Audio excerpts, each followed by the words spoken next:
The throne of ash. The tower breathed.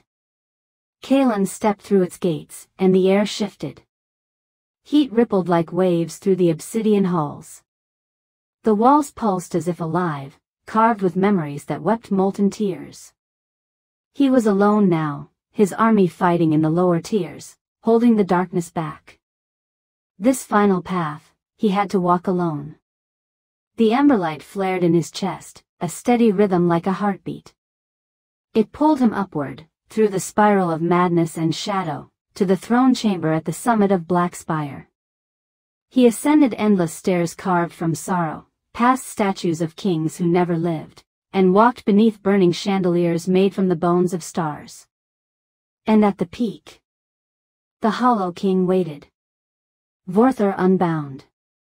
Vorthur rose as Kalen entered, his massive frame cloaked in fire and broken gold. Chains floated around him like serpents, glowing with runes of ancient power. His voice cracked the stone. "You come to end me, child?" Kalen did not flinch. "I come to end the Hollow." Vorthur laughed, a sound like shattering glass and falling thunder. "You do not understand. You carry the Amberlight, and yet you do not know its price. You think it grants power? No. It reveals truth." He stretched out a clawed hand. "Come. Let me show you what you are." The throne chamber vanished. The memory fire. Kalen stood in a field of stars, weightless. Here, the Amberlight pulsed not within him, but around him. The entire space was alive with golden flame, each flicker a memory. He saw worlds being born, gods rising and falling, empires turning to dust. He saw the first Emberbearers, not kings, not warriors, but children. Always children. Chosen for their purity. For their hope. And he saw what became of them. They brought light to dark places. Healed the broken.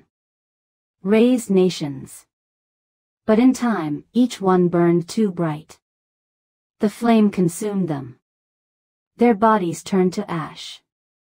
Their names were forgotten. He saw Vorthur among them, a boy once kind, once full of light. A bearer of the Amberlight, just like Kalen.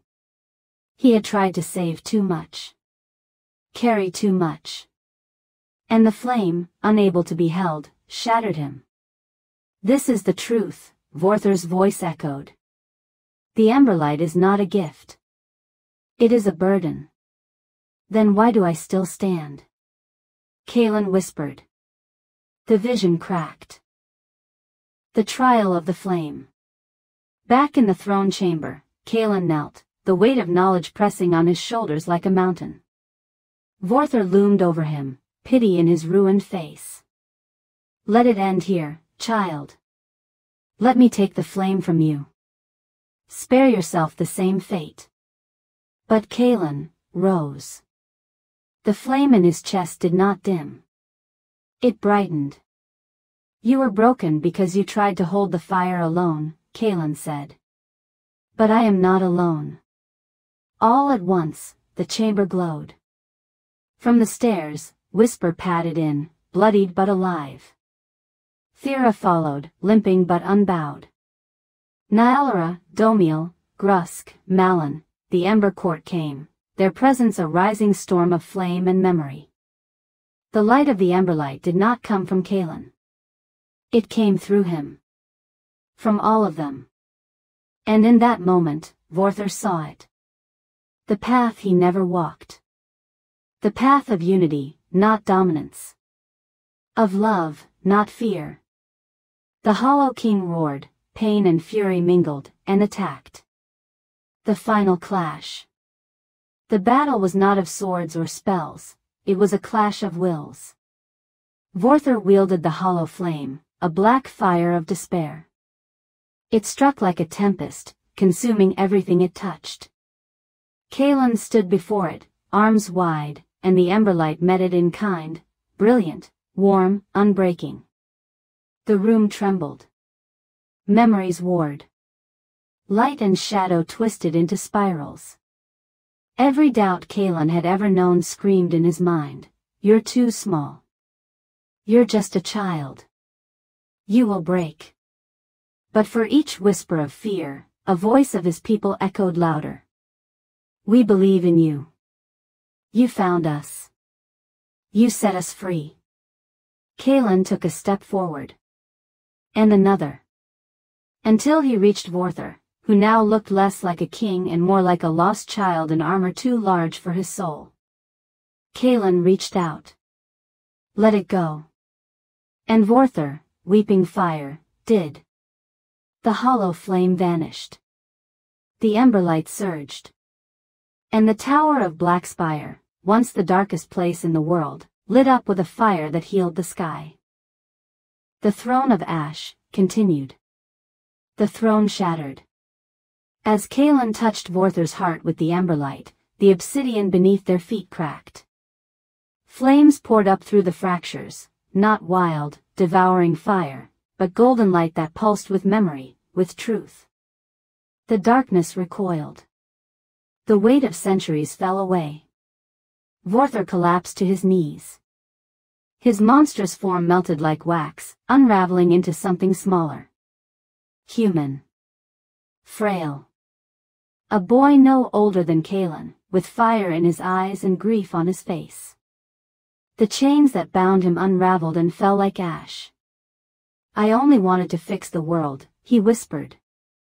"You tried to do it alone," Kaelin replied gently. "That is where all tyrants begin." The remnants of Vorthur's crown crumbled.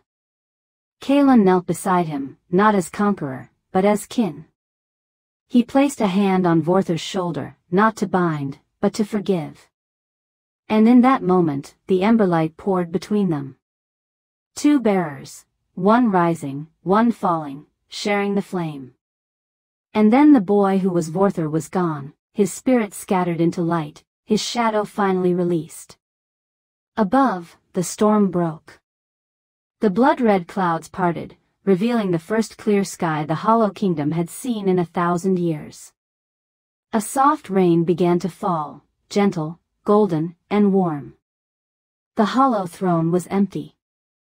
The Hollow King was no more. The tower falls.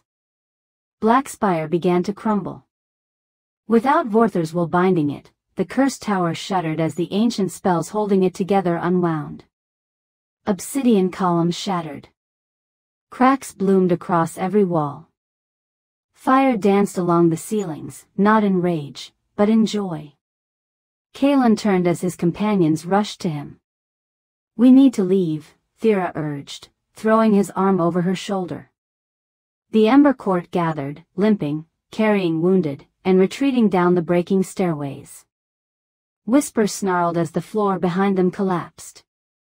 Domiel lifted 3 soldiers at once, sprinting through falling debris. As they reached the base of the tower, Kaelin paused, looking back one last time. Black Spire, once a symbol of despair, now blazed like a torch. "Let it burn," he said softly. "Let the world see it fall." And with a final rumble that shook the mountains, the tower collapsed inward, vanishing in a halo of light and ash.